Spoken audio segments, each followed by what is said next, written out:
Students अब देखिए example 6 क्या स्टेटमेंट है आपके पास। A manufacturer sells a pair of shoes to a wholesaler at a profit of ₹18%। Manufacturer ने तो क्या किया, होलसेलर को सेल कर दिया कितने में, 18% प्रॉफिट के ऊपर। ठीक है, तो मान लिया आपके पास ये क्या है आपका मैन्युफैक्चरर। ठीक है, मैन्युफैक्चरर ने क्या किया, सेल कर दिया किसको, होलसेलर को कितने रुपए में, 18% प्रॉफिट के ऊपर। ठीक है, फिर होलसेलर ने क्या किया, इसने कर दिया सेल किसको, इसने सेल किया रिटेनर को। ठीक है, रिटेनर को सेल किया कितने परसेंट प्रॉफिट के ऊपर, 20% प्रॉफिट के ऊपर।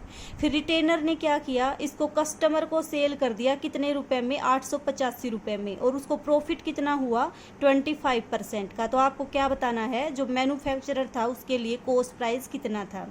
ठीक है, रिटेनर ने क्या किया था, रिटेनर ने आपको सेल किया था कस्टमर को कितने परसेंट प्रॉफिट के ऊपर, 25% प्रॉफिट के ऊपर, और कितने रुपए में किया, 885 रुपए में। तो आपको क्या बताना है, मैन्युफैक्चरर के लिए आपको कॉस्ट प्राइस बताना है। ठीक है, आपने मान लिया कि जो मैन्युफैक्चरर है उसके लिए कॉस्ट प्राइस कितना मान लिया आपने, 100 मान लिया। ठीक है, अब देखो 100 अगर आपका कॉस्ट प्राइस है, ठीक है, तो 18% क्या दे रखा है, प्रॉफिट। मीन्स 100 रुपए में अगर आपने उसको खरीदा है और 18% प्रॉफिट के ऊपर बेचा है, तो इसका मतलब क्या हो जाएगा, इसका जो सेलिंग प्राइस है वो कितना आ जाएगा आपके पास, सेलिंग प्राइस फॉर मैन्युफैक्चरर।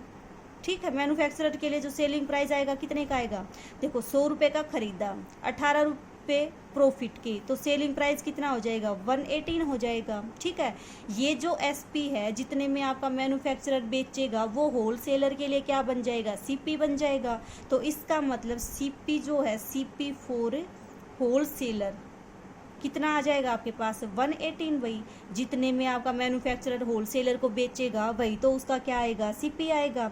अब 118 रुपए में तो इसने क्या किया, खरीदा, 20% प्रॉफिट पे क्या किया, इसको बेच दिया। तो क्या करो, इसका 20% निकाल दो, कितना आएगा आपके पास प्रॉफिट, कितना 20%। ठीक है, और जो आपके पास सीपी है वो कितना आ गया, 118। तो एसपी कितना आ जाएगा, एसपी फॉर होलसेलर कितना आएगा आपके पास, क्या फॉर्मूला होता है, 100 plus profit percent divided by 100 into CP. CP कितना है, 118। तो कितना आ जाएगा एसपी आपका, एसपी आपका आ जाएगा 708/5। अब देखो जो होलसेलर का जो सीपी है, मीन्स वो बेचेगा इसको, वो रिटेनर के लिए क्या बन जाएगा, सीपी बन जाएगा। तो इसका मतलब जो होलसेलर का एसपी है वो क्या बनेगा, सीपी बनेगा, किसके लिए, फॉर रिटेनर के लिए।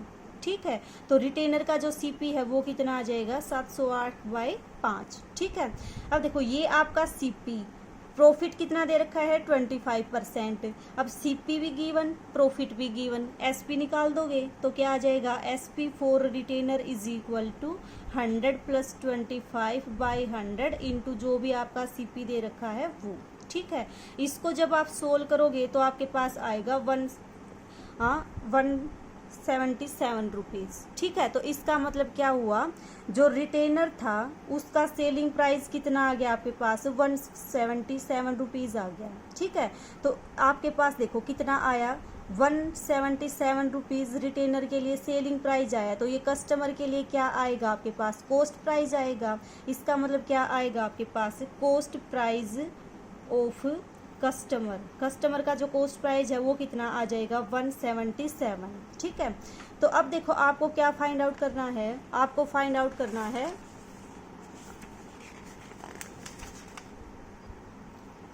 आपको फाइंड आउट करना है cost price for manufacturer. Manufacturer के लिए कॉस्ट प्राइस फाइंड आउट करना है। एक कंडीशन और दे रखी है आपको कि retailer in turn sells them to customer for ₹885।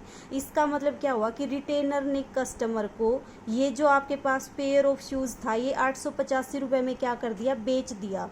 तो देखो जितने रुपए में रिटेनर ने इसको बेचा है उतने रुपए में कस्टमर ने क्या किया है, इसको खरीदा है। तो इसका मतलब जो रिटेनर का सेलिंग प्राइस है वो इसका क्या हो जाएगा, कॉस्ट प्राइस हो जाएगा। तो ये आपके पास 885 क्या है, कस्टमर का कॉस्ट प्राइस है। ठीक है, कस्टमर का कॉस्ट प्राइस कितना है, 885।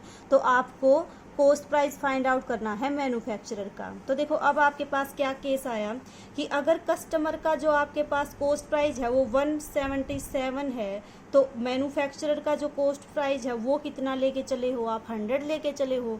और अगर आपके पास 1 है आप इसका कॉस्ट प्राइस, तो कितना आ जाएगा 100/177। और अगर आपके पास कस्टमर का जो सीपी है वो 885 रुपये है, तो मैन्युफैक्चरर का कॉस्ट प्राइस कितना आ जाएगा 100/177 इंटू 885। इसको सोल्व करोगे तो आपके पास कितना आ जाएगा, इसकी वैल्यू आएगी आपके पास 500 रुपीज़। ठीक है, कि जो आपका मैन्युफैक्चरर था उसने स्टार्टिंग में कितने का खरीदा इसको, 500 रुपये का। 500 रुपये का खरीद के 18% प्रॉफिट के ऊपर इसने किसको दे दिया, होलसेलर को दे दिया।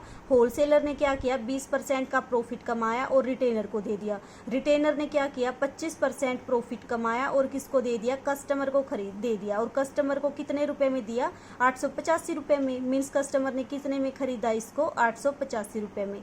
तो कस्टमर ने तो खरीदा 885 रुपये में, और जो आपका मैन्युफैक्चरर था उसने कितने में खरीदा, आपके पास 500 रुपीज़ में। ठीक है, तो ये था आपका एग्जाम्पल 6।